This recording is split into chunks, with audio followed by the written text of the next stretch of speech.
سبيل الدموع سبيل مريح تنهدى يا صاحي كي تستريح۔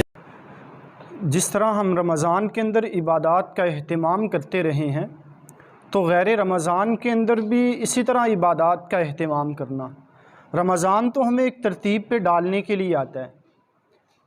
تو سال بھر کے اندر جیسے اللہ رب العزت کی ذات عالی نے فرائض کے ساتھ ساتھ بہت سے نوافل نمازوں کے اندر رکھے ہیں، ایسے ہی فرض روزوں کے ساتھ سال کے مختلف ایام کے مختلف روزے بھی ہیں کہ جن کی مختلف احادیث کے اندر بہت زیادہ فضائل وارد ہوئے ہیں۔ ان میں شوال کے 6 روزے بھی ہیں کہ جن کے بارے میں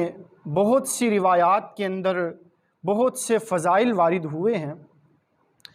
حضرت ابو ایوب انصاری رضی اللہ تعالیٰ عنہ فرماتے ہیں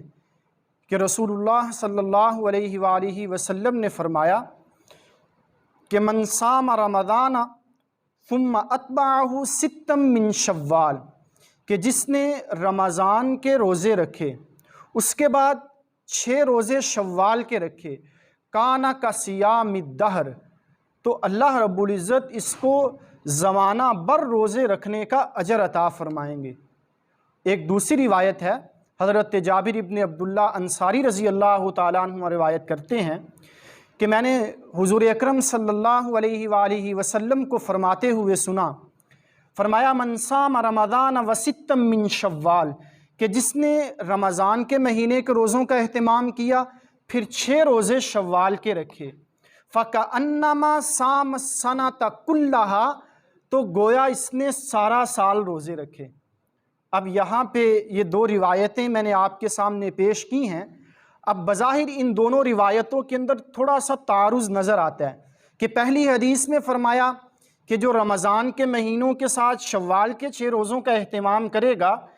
تو کصیام الدہر، تو اس کو زمانے بھر کے روزوں کا اللہ ثواب عطا فرمائیں گے، اور دوسری روایت میں ہے فَكَأَنَّمَا صَامَ السَّنَةَ كُلَّهَا، کہ اس کو سال بھر کے روزوں کا اجر عطا فرمائیں گے۔ اب ان دونوں روایتوں کے اندر علماء اکرام یہ تطبیق اور یہ وضاحت بیان فرماتے ہیں، تو یہ اس امت کا اعزاز ہے، اکرام ہے کہ من جاء بالحسنۃ فلہ عشر امثالها، جو ایک نیکی لے کر آئے گا تو اللہ کی ذات عالی اس ایک کے بدلے میں اسے 10 گنا عطا فرمائیں گے، 10 نیکی عطا فرمائیں گے۔ اسی لیے 50 نمازیں ابتدا میں فرض ہوئیں، 5 رہ گئیں، اب جو 5 پڑھے گا تو اللہ 50 کا اجر عطا فرمائیں گے۔ تو یوں ہی جب ہم رمضان کے مہینے کے روزے رکھتے ہیں، ایک مہینے کے بدلے میں اللہ ہمیں 10 مہینوں کا اجر عطا فرماتے ہیں، اور اس کے بعد جب شوال کے 6 روزے رکھے تو 6 کے بدلے میں 60، 2 مہینے کے یہ ہو گئے کہ 6 کے بدلے میں اللہ 60 کا اجر عطا فرما رہے ہیں۔ تو گویا جو رمضان کے مہینے کے روزے رکھ رہا ہے اور ساتھ شوال کے مہینے کے اندر 6 روزے رکھ لیتا ہے، تو اس کے ان روزوں کی وجہ سے اللہ 10 گنا بڑھا کے دیتے ہیں، جو پورے سال کے روزوں کے برابر بنتا ہے۔